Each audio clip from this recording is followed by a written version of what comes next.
नमस्कार. मालिकेच्या आजच्या भागामध्ये आपल्याला पाहायला मिळणार आहे की वसु आत्या फोनवरती बोलत असते. काहीही झालं तरीही मला त्या नंदिनीची वाट लावायची आहे आणि त्या नंदिनीला मी अजिबात सुखात राहू देणार नाही, असं सगळं तिचं फोनवरती बोलणं चाललेलं असतं. त्यांचा जो प्लॅन आहे तो ठरला काय आहे तो मला कळला पाहिजे आणि मग सगळं पुढचं सुरू करायचं आहे असं तिच्या डोक्यात चाललेलं असतं.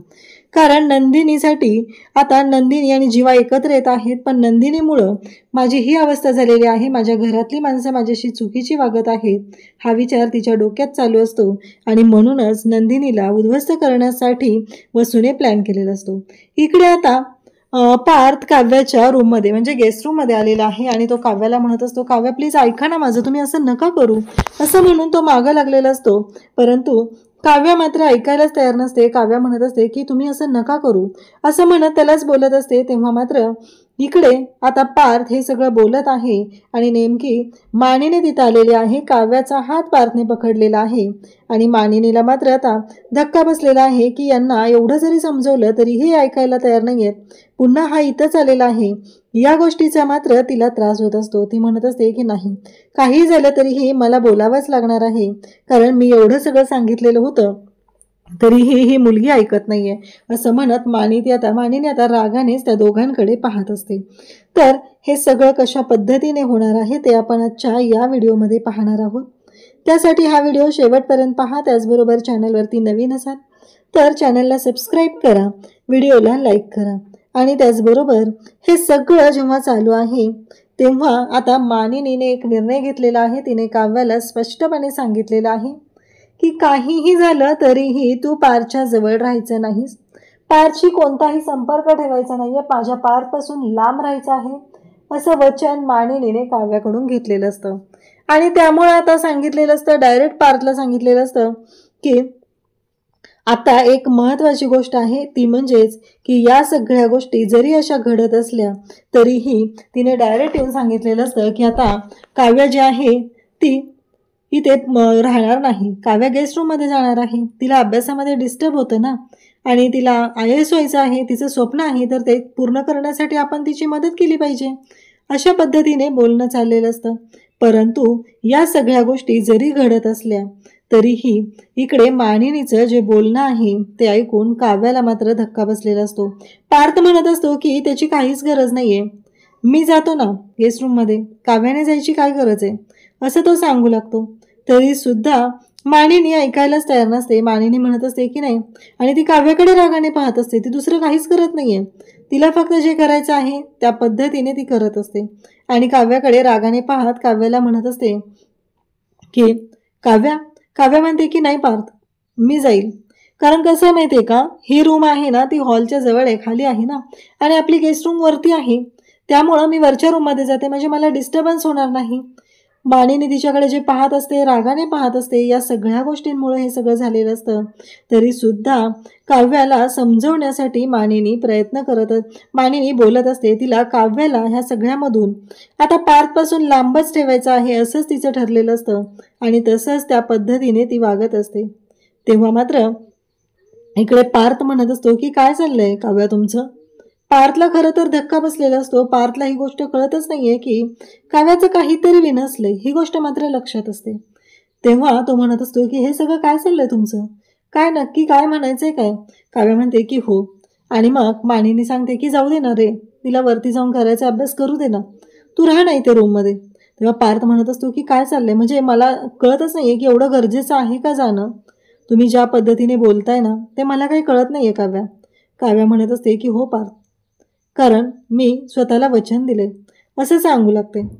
तेव्हा मात्र पार्थ म्हणत असतो हे काय नवीनच, आता वचन दिले म्हणजे, ती म्हणते स्वतःलाच दिले ना, IAS व्हायचंय ना मला, आणि त्यासाठी कॉन्सन्ट्रेशन होणं गरजेचं आहे आणि म्हणूनच हा निर्णय मी घेत आहे, असं बोलणं चाललेलं असतं.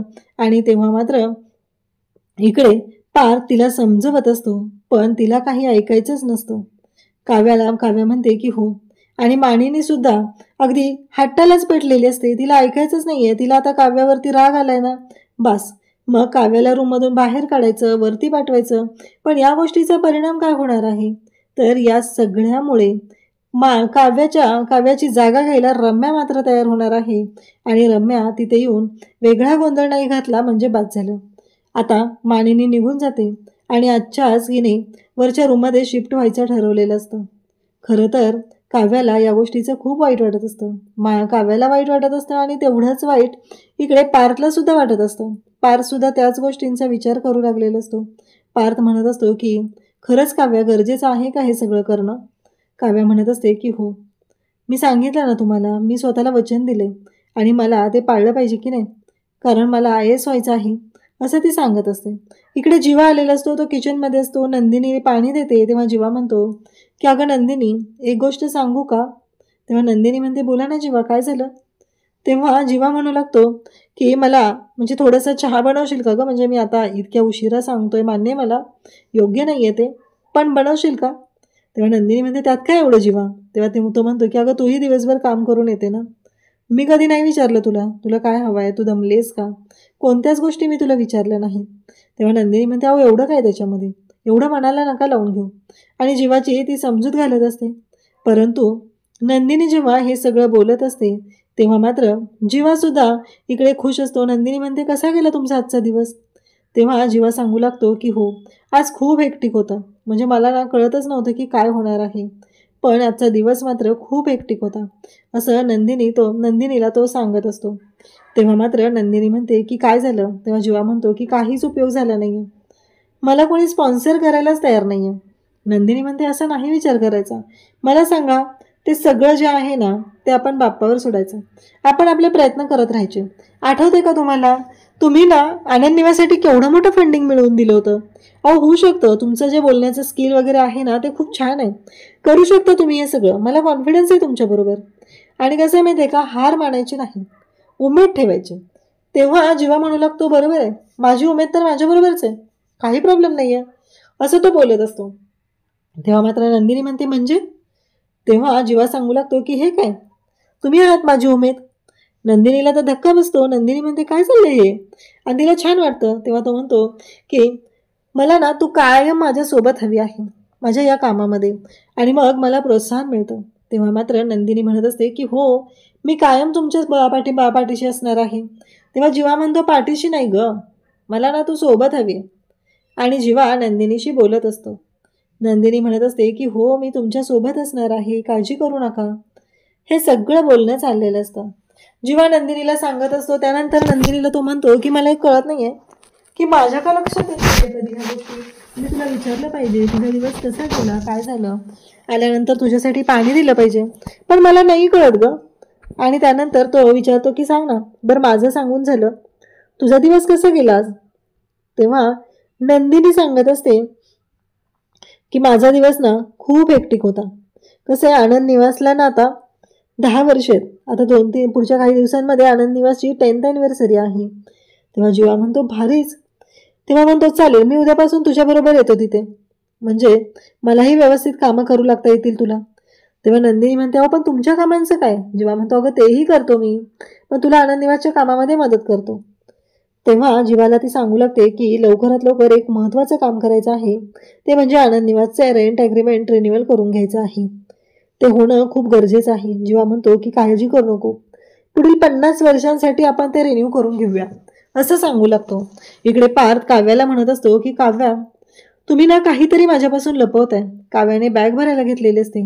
पार्थ तिला समजवत असतो, पण काव्या मात्र ऐकायलाच तयार नसते. तेव्हा पार्थ म्हणत असतो की मला ना खात्री आहे की तुम्ही माझ्यापासून काहीतरी लपवताय, असं काहीतरी आहे की जे तुम्हाला मला सांगायचं नाहीये. पण एक गोष्ट लक्षात ठेवा काव्या, असं नका वागू तुम्ही. तुमच्या मनात जे काही चालू आहे ना ते बोलून दाखवा, बरं वाटेल तुम्हाला असं म्हणत तो तिला समजवत आहे. काव्या म्हणते की नाही हो, तसं काही नाही आहे. पार्थ म्हणतो की तुम्ही गेस्ट रूममध्ये जाण्याचा निर्णय घेतलाय, मी खूप मिस करेल. तेव्हा काव्या म्हणते काय?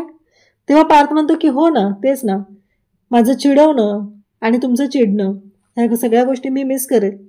तुमचे हे देशमुख म्हणून मला हाक मारणं या रूममध्ये आल्यापासून सवय झाली ना एकमेकांची. काव्या म्हणते मलाही.